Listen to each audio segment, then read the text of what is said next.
അതായത് നമ്മൾ സ്ഥിരം അനുഭവിച്ചുകൊണ്ടിരിക്കുക, പക്ഷെ നമ്മൾ അനുഭവിക്കേണ്ടത് എന്താണെന്ന് നമ്മൾ തീരുമാനിക്കുന്നത്. ആക്ച്വലി നമ്മളുടെ ശരീരം അനുഭവത്തിലാണ് അല്ല, അതിനകത്ത് യാതൊരു മാറ്റമില്ല. പക്ഷെ നമ്മൾ അനുഭവിക്കേണ്ടത് ഇന്നതാണെന്ന് മുൻകൂട്ടി കരുതി പോകുമ്പോൾ നമുക്കവിടെയാണ് പ്രശ്നങ്ങൾ ഉണ്ടാകുന്നത്. മനസ്സിലായി? അതെ, ശരിയാണ്. നമ്മളുടെ അവിടെ ഒരു എക്സ്പെക്ടേഷൻ വരുമ്പോഴാണ് അതുപോലെ കാര്യങ്ങൾ നടക്കാതിരിക്കുമ്പോൾ നമുക്ക് വിഷമമുണ്ടാകും. ആ എക്സ്പെക്ടേഷൻ വരുന്നത് എവിടുന്ന? നേരത്തെയുള്ള അനുഭവങ്ങൾ, ചില താല്പര്യങ്ങൾ നടക്കാൻ വേണ്ടി, അല്ലെങ്കിൽ നടന്നുകൊണ്ടിരുന്ന അവസ്ഥയിൽ ചില ആൾക്കാരൊന്ന് ബലം പിടിച്ച് ചില കാര്യങ്ങൾ ചെയ്യിപ്പിച്ച്. നാച്ചുറലി ഒരു കൊച്ചുകുട്ടിയുടെ വളർച്ച എങ്ങനെ, കൊച്ചുകുട്ടി തിരിച്ചും കളിച്ചും പോകണം, അപ്പോഴാണ് തള്ള വന്ന് വലിച്ചുകൊണ്ട് പോകണത്, അധികം.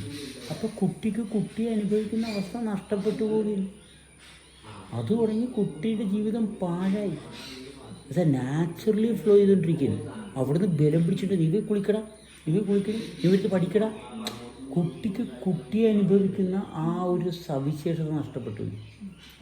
ഓക്കെ, അപ്പം അതായത് നമ്മളുടെ ജീവിതത്തില് ഈ എക്സ്പെക്ടേഷൻ ആണ് വില്ലൻ.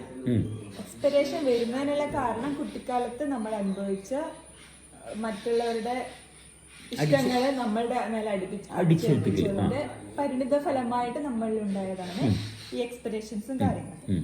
ഇനി ഈ എക്സ്പെക്ടേഷൻസ് നമ്മളിൽ ഉണ്ടാക്കുന്ന പ്രശ്നങ്ങളല്ലേ ഉണ്ടാക്കത്തുള്ളൂ. പ്രശ്നങ്ങൾ എന്താണെന്ന് ചോദിച്ചു കഴിഞ്ഞാൽ നമുക്ക് മര്യാദക്ക് അനുഭവിക്കാൻ പറ്റത്തില്ല. നമ്മൾ ചെയ്യുന്ന പ്രവർത്തികൾക്ക് എല്ലാത്തിനും നമുക്ക് ഒരു റിസൾട്ട് കിട്ടണം. കാരണം നമ്മളില്ലാത്തതുകൊണ്ട് നമുക്ക് കിട്ടുന്ന കൂലി മേടിച്ച് ആ കൂലി വളരുന്നത് കണ്ട് നമ്മൾ ജീവിക്കുന്നില്ല. അതെ, ആ കൂലി വളരുന്നു. ഞാനൊരു വലിയ കെട്ടിടം ഉണ്ടാക്കി, ഞാനൊരു കലാകാരനാണ്, ഞാൻ നാട്ടുകാരുടെ മുന്നിൽ ഭയങ്കര പ്രീതി പറ്റിയിട്ടുള്ള ഒരാളാണ്, അല്ലാതെ ഞാനുണ്ടെന്നുള്ള ഭാഗമില്ല. പക്ഷേ ഇങ്ങനെയുള്ള കുറേ മാനസികമായിട്ടുള്ള ഉല്ലാസത്തിൽ, ഇത് മാനസിക ഉല്ലാസം മാത്രമാണ്. കാരണം മനസ്സ് ഉല്ലസിക്കണം. എന്തുകൊണ്ടാണ്? ശരീരം വേദനിക്കുന്നവൻ്റെ മനസ്സിന് മാത്രമേ ഉല്ലാസം സാധിക്കത്തുള്ളൂ. കാരണം ശരീരം വേദനിക്കും. അപ്പോൾ ചുറ്റുപാടും കാണുന്ന കാര്യങ്ങളുമായിട്ടുള്ള ഇൻ്റർഫേസിൽ ഒരു താൽക്കാലിക സുഖം അന്വേഷിക്കും, ശാശ്വതമായിട്ടുള്ള സുഖമില്ല. അതുകൊണ്ട് എപ്പോഴും സുഖത്തിന് വേണ്ടിയിട്ട് കഷ്ടപ്പാടാണ്. സുഖിക്കാനൊന്നും ചെയ്യേണ്ട, അവനവനായിരിക്കുന്ന അവസ്ഥ സുഖത്തിലാണ്. ഇത് പക്കാ സിമ്പിളാണ്. പക്ഷേ ഇവിടെ എന്താണ്? ഇവിടെ എല്ലാവർക്കും ഭയമാണ്, എല്ലാവർക്കും ഒന്നാമനാണ്, കോമ്പറ്റീഷനാണ്. മനസ്സിലായോ? എന്തിന് കോമ്പറ്റീഷൻ തന്നെ വ്യക്തിയുടെ സവിശേഷതയായിട്ട് യാതൊരു ബന്ധമില്ലാത്തതുകൊണ്ടാണ്. അല്ലെങ്കിൽ വളരെ സിമ്പിളല്ലേ? കാരണം ഇത് മനുഷ്യൻ നിർമ്മിച്ചതല്ല മനുഷ്യന് പിന്നെ അതിനകത്ത് എന്താ കാര്യം? അനുഭവിക്കുക. മരണത്തെ എത്രത്തോളം നമുക്ക് ഇല്ലായ്മ ചെയ്യാൻ പറ്റും, നമുക്ക് എത്രത്തോളം നിലനിർത്താൻ പറ്റും. അപ്പം നമ്മൾ നിലനിൽക്കാൻ കാരണമായിട്ടുള്ള അവസ്ഥയെ ശ്രദ്ധിക്കുമ്പോൾ അവിടെ നിലനിൽക്കുന്നുണ്ടെങ്കിൽ നിലനിൽക്കാനുള്ള കാരണവും കാണണമല്ല, അത് കണ്ടുകഴിയുമ്പോൾ കാണും. അല്ലെങ്കിൽ ഇവിടെ എന്തെല്ലാം നിലനിൽക്കുന്നുണ്ട്, അതിൻ്റെ മുമ്പിൽ ഞാൻ കേമനാണെന്ന് സ്ഥാപിക്കാൻ നോക്കിയാൽ പണി കിട്ടും, അല്ലാണ്ട് വേറെ കാര്യങ്ങളൊന്നുമില്ല. ഓക്കെ, അപ്പോൾ ഈ എക്സ്പെക്റ്റേഷൻ ഇപ്പം നമ്മൾ വിചാരിക്കുന്ന പോലെയല്ല. ചില ആൾക്കാർ ഈ ഭയങ്കര കോമ്പറ്റീഷനൊക്കെ കഴിഞ്ഞ് വന്ന ആൾക്കാർക്ക് ഈ എക്സ്പെക്റ്റേഷൻ്റെ പിടുത്തത്തിൽ ഭയങ്കരമായിട്ട് പെട്ടിരിക്കുന്ന ആൾക്കാരുണ്ട്. നമ്മൾ ചിലപ്പോൾ കുറച്ച് കാര്യങ്ങൾ എക്സ്പെക്ട് ചെയ്യും, അത് നടന്നില്ലെങ്കിൽ ഓക്കെ, ബാക്കി എല്ലാ കാര്യത്തിലും നമുക്ക് എങ്ങനെ ഭയങ്കര ബലം പിടുത്തൊന്നും ഉണ്ടാവില്ല. പക്ഷെ ഒരുപാട് ബലം പിടുത്തൊക്കെ ആൾക്കാരുണ്ട്. അവർക്ക് പെട്ടെന്ന് തന്നെ എക്സ്പെക്ടേഷൻ മാറ്റി വെച്ചിട്ട് അവനെ ശ്രദ്ധിക്കുന്ന ഭാഗം കുറച്ച് ഡിഫിക്കൽട്ടായിട്ട് വരുത്തി. തീർച്ചയായിട്ടും അവരുടെ കാര്യം തിരക്കുന്നതിന് പകരം മറ്റുള്ളവരെല്ലാം ശരിയാകാത്തത് കൊണ്ടാണ് എൻ്റെ എക്സ്പെക്റ്റേഷൻ നടക്കാത്തതെന്നും പറഞ്ഞ് മറ്റുള്ളവരുടെ തലയിൽ കയറും. അവരൊക്കെ ശരിയാകാത്തത് കൊണ്ടാണ് എൻ്റെ ജീവിതത്തിൽ പ്രശ്നങ്ങളുണ്ടെന്നും പറഞ്ഞ് അവർ കിടന്ന് പാടുവിടും. മനസ്സിലായി? അവരെ സംബന്ധിച്ചോളം മറ്റുള്ളവരെ നിയന്ത്രിക്കാൻ തുടങ്ങും. കാരണം എന്താണ്? എൻ്റെ എക്സ്പെക്റ്റേഷൻ നടക്കാത്തതിന് കാരണം ഞാൻ വിചാരിക്കുന്ന പോലെ ഒന്നും നിൽക്കുന്നില്ല. ഞാൻ വിചാരിച്ച പോലെയൊക്കെ അവർ നിന്നാൽ എൻ്റെ കാര്യം സാധിക്കും.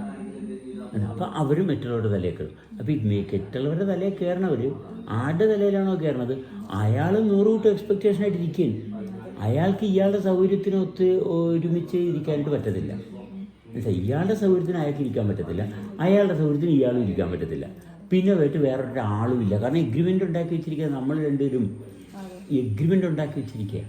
മനസ്സിലായി? എനിക്ക് നീയുണ്ട്, നിനക്ക് ഞാനുണ്ടെന്ന് പറഞ്ഞുകൊണ്ട് കല്യാണം കഴിച്ച് ഒരു എഗ്രിമെൻ്റ് ഉണ്ടാക്കി വെച്ചിരിക്കുക. പക്ഷേ എഗ്രിമെൻ്റ് ഇട്ട് വിട്ടു പോകാനും പറ്റത്തില്ല. പട്ടി എന്തെന്നാണ് പറയുക, ചന്തക്ക് പോകത്തുമില്ല, പശുവിനെ കൊണ്ട് തീറ്റിക്കത്തുമില്ല. അതായത് നമ്മൾ ഈ എക്സ്പെക്റ്റേഷൻ ഒക്കെ നടക്കാതെ വരുമ്പോൾ നമ്മൾ കൂടുതൽ ദേഷ്യപ്പെടുന്നതും ഫ്രസ്ട്രേറ്റഡ് ആവുന്നതൊക്കെ നമ്മളുമായിട്ട് കൂടുതൽ അടുത്തിരിക്കുന്ന ആൾക്കാരുണ്ട്. നമ്മളായിട്ട് കൂടുതൽ നമ്മളെ ബന്ധുക്കൾ, നമ്മളെ ഹസ്ബൻഡ്, വൈഫ്, അച്ഛൻ, അമ്മ, മക്കള്, ഇങ്ങനെ കൂടുതൽ നമ്മളുമായിട്ട് അടുപ്പമുള്ള ആൾക്കാരോടാണ് നമ്മൾ കൂടുതൽ ഇത് പ്രകടിപ്പിക്കുക. അവര് ഇങ്ങനെ ചെയ്തുകൊണ്ടാണ് എനിക്ക് സമാധാനത്തോടെ നിൽക്കാൻ പറ്റാത്തത്. ഓക്കെ, അങ്ങനെ നമ്മൾ അവരെ കൺട്രോൾ ചെയ്യും നമ്മളെ സന്തോഷത്തിന് വേണ്ടിയിട്ട്. പക്ഷെ അവരെ കൺട്രോൾ ചെയ്തിട്ട് അവരിപ്പം ചിലപ്പോൾ ഭർത്താവ് ഭയങ്കര സ്ട്രിക്റ്റ് ആയിട്ട് പറയാണ്, ഭാര്യ ചിലപ്പം ഫുൾ ഭർത്താവ് പറയുന്ന കേട്ടിട്ട് ഭർത്താവിന്റെ ഇഷ്ടത്തിനനുസരിച്ചിട്ടൊക്കെ കാര്യങ്ങള് ചെയ്ത് ആ ഒരു രീതിയിൽ പോവായിരിക്കാം. ഇപ്പൊ മക്കള് അച്ഛനമ്മമാരെ പേടിച്ചിട്ട് അവര് പറയുന്നൊക്കെ കേട്ട് ഒതുങ്ങി നിൽക്കുന്ന ഒരു സമയമുണ്ടല്ലോ, ഒരു ഏജ് വരെ. പക്ഷെങ്കിൽ ഈ വ്യക്തികള് പുറത്തിറങ്ങിക്കഴിഞ്ഞാൽ, സമൂഹത്തിൽ ഇറങ്ങിക്കഴിഞ്ഞാൽ ആരും ഈ അടുത്തിരിക്കുന്ന ആൾക്കാരെ പോലെയല്ല. ഇതിൽ നിന്ന് ഭയങ്കര നെഗറ്റീവായിട്ടാണ് അവർ ഈ വ്യക്തികളോട് പെരുമാറുന്നെങ്കിൽ ഈ വ്യക്തികൾക്ക് ഒട്ടും താങ്ങാൻ പറ്റാത്ത രീതിയിൽ അത് കൂടുതൽ വേഴ്സ്റ്റ് ആയിട്ട് പോകുന്ന സാഹചര്യമുണ്ട്. അതായത് അടുത്തിരിക്കുന്ന ആൾക്കാർ ഈ വ്യക്തികളുടെ സമാധാനത്തിന് അവരങ്ങനെയാണ്. ഇപ്പൊ എന്താ പറയാ, ഇപ്പം മക്കളുടെ കേസിലാണെങ്കിൽ ഇപ്പൊ മക്കള് വാശി പിടിക്കുന്നത്, അപ്പൊ അച്ഛനമ്മമാര് അങ്ങനെ വിട്ടുകൊടുക്കും. കുട്ടികൾ അങ്ങനെയാണ്, ആ കുട്ടി അങ്ങനെ കുറച്ച് വാശിക്കാരനാണ്, അതുകൊണ്ട് അതങ്ങ് ചെയ്തു കൊടുത്തെന്നുള്ള രീതിയിൽ നമ്മൾ അത് നടത്തിക്കൊണ്ടുപോകും. പക്ഷെ ഈ കുട്ടി നാളെ വലുതായിട്ട് വേറൊരു സമൂഹത്തിൽ എത്തിക്കഴിഞ്ഞാൽ അത് ആ കുട്ടിക്ക് തന്നെ ഭയങ്കര ബുദ്ധിമുട്ടായിരിക്കും നമ്മൾ ഈ ചെറിയ ചെറിയ അളവ് ചെയ്ത് കൊടുക്കുമ്പോൾ. പക്ഷെ ആ ഒരു പ്രായത്തിൽ തന്നെ ആ കുട്ടീനെ പറഞ്ഞ് മനസ്സിലാക്കി കൊണ്ടുവരുവാണെങ്കിൽ നാളെ ആ കുട്ടി സഫർ ചെയ്യുന്ന ഒരു ഭാഗം ഉണ്ടാവില്ല. അതായത് അങ്ങനെ ചെയ്യാൻ പറ്റാത്തത് എന്തുകൊണ്ടാണ്? കാരണം ഈ വ്യക്തിക്കും അറിയത്തില്ല, ഈ വ്യക്തിയുടെ ഉള്ളിലും കുറേ എക്സ്പെക്റ്റേഷൻസ് ഒക്കെ നിൽപ്പുണ്ട്. അതുകൊണ്ട് മറ്റൊരാളുടെ അടുത്ത് വരുമ്പോഴത്തേക്കും അയാൾ വാശിയാണ് കാണിക്കുന്നത്. വാശിക്ക് ഞാൻ കൂട്ടു നിന്ന് കഴിഞ്ഞാൽ അത് പ്രശ്നമാകും. പക്ഷേ എനിക്കും കുറേ വാശിയുണ്ട്, എനിക്കും കുറേ വാശിയുള്ളതുകൊണ്ട് ഞാൻ ഇയാൾക്ക് കൂട്ടു നിന്ന് കൊടുക്കും. ചിലരെന്നൊക്കെ നേടിയെടുക്കാൻ വേണ്ടിയിട്ട് തൽക്കാലത്തേക്ക് അതെ, നമ്മൾ 100 കൂട്ടം ന്യായീകരണങ്ങളും പറയും. പിന്നെ ആൾക്കാർ ചില സ്നേഹം കൊണ്ടാണ് ചിലതൊക്കെ ചെയ്യുന്നത് എന്നുള്ള രീതിയിൽ. പക്ഷെ ആക്ച്വലി ഇത് സ്നേഹമൊന്നുമല്ല. അല്ലല്ല, സ്നേഹമാണെങ്കിൽ അവര് ഭാവിയിൽ ഒരുപാട് സ്ട്രഗിൾ ചെയ്യുന്ന ഭാഗത്ത് വരും. അല്ല, സ്നേഹം ഭാവിയുടെ ഭാഗത്തോട്ട് കൊണ്ടുപോകുന്നില്ല. സ്നേഹം പ്രസന്റിൽ നടക്കുന്ന കാര്യത്തിലാണ് സ്നേഹത്തിന്റെ ജോലി. സ്നേഹമുള്ളവന് അപ്പം നടക്കുന്ന കാര്യങ്ങൾ കൃത്യമായിട്ട് കാണാം, ഇതിങ്ങനെ പോകത്തുള്ളൂ. മനസ്സിലായി? സ്നേഹമുള്ളവന് ഭാവിയെപ്പറ്റി ചിന്തിക്കേണ്ട ആവശ്യമേ ഇല്ല. കാരണം അവൻ ഇപ്പം നടക്കുന്ന കാര്യങ്ങൾ വൃത്തിയായിട്ട് കാണാനും അനുഭവിക്കാനും പറ്റുന്നുണ്ടെങ്കിൽ അത് തന്നെയല്ലേ മുന്നോട്ട് പോകാൻ പറ്റത്തുള്ളൂ. അതിൻ്റെ ഭാവിയുടെ ഒരു പ്രസക്തിയില്ല. ഈ സ്നേഹം മറ്റുള്ള കാര്യങ്ങളെ ഇൻഫ്ലുവൻസ് ചെയ്യും. സ്നേഹം വേണ്ട കാര്യങ്ങളുമായിട്ടുള്ള ബന്ധത്തിലാണ്. വേണ്ടാത്തൊരു കാര്യത്തിലോട്ട് സ്നേഹം കൊണ്ടുപോകത്തില്ല. വേണ്ടാത്തൊരു കാര്യം ഉണ്ടായാലും അവിടെ സ്നേഹം ഉണ്ടാകത്തില്ല. മനസ്സിലായി? അത് ഇഷ്ടത്തിൻ്റെ ഭാഗത്താണ്. ഇഷ്ടത്തിൻ്റെ ഭാഗത്താണ് വേണ്ടാത്തതും വേണ്ടിയതുമായിട്ടുള്ള ഒത്തിരി കാര്യങ്ങളുടെ ഭാഗത്തോട്ട് പോകുന്നത്. അപ്പം നമ്മളെ അനുഭവിക്കാൻ തുടങ്ങിക്കഴിഞ്ഞാൽ ആ അനുഭവത്തിൽ തുടരുമ്പോൾ കാണാവുന്നത് വളരെ സിമ്പിളാണ്. അനുഭവത്തിൽ തുടരുമ്പോൾ അത് അനുഭവം വിട്ടിട്ട് തുടങ്ങുമ്പോഴാണ് നമുക്ക് വിശ്വാസം വരുന്നത്, പ്രശ്നം വരുന്നത്.